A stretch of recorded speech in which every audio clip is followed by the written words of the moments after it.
જ્યારે કોઈ વસ્તુ કે વ્યક્તિ અડક્યા વગર કોઈ વસ્તુની ઉપર હોય તો પ્રિપોઝિશન ઓવરનો ઉપયોગ થાય છે.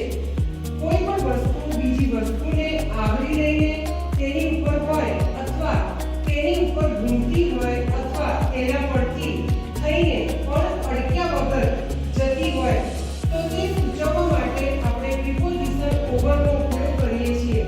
For example, the ball is over the girl's head.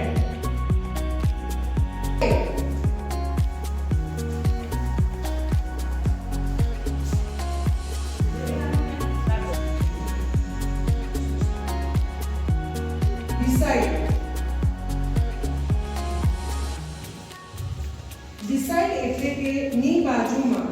જ્યારે કોઈ વ્યક્તિ વસ્તુ બીજી કોઈ પણ વ્યક્તિ કે વસ્તુની બાજુમાં હોય તો તેને દર્શાવવા માટે પ્રિપોઝિશન beside નો ઉપયોગ થાય છે. For example, the girl is beside the boy. Before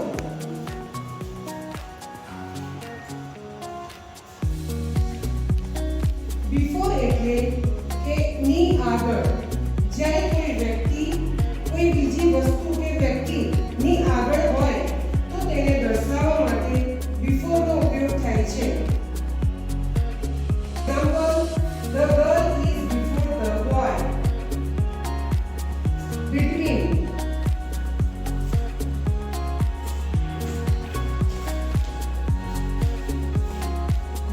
એટલે બેની વચ્ચે.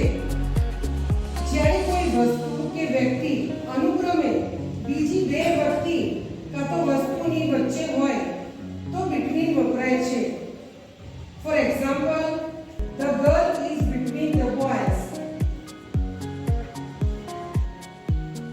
Behind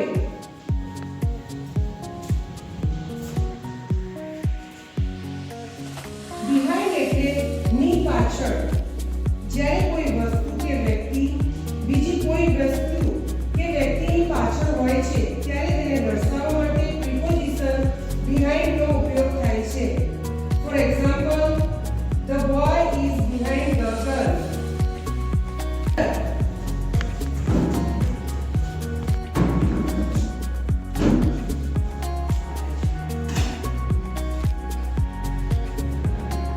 પ્રિપોઝિશન અંડર એટલે કે અડક્યા વગર કશાકની નીચે.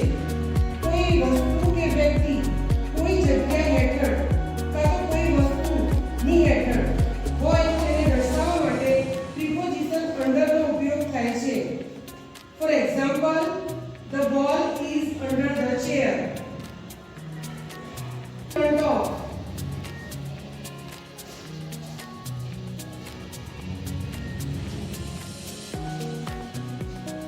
in front of એટલે કે ની સામે અથવા ની આગળ. જ્યારે વસ્તુ કે વ્યક્તિ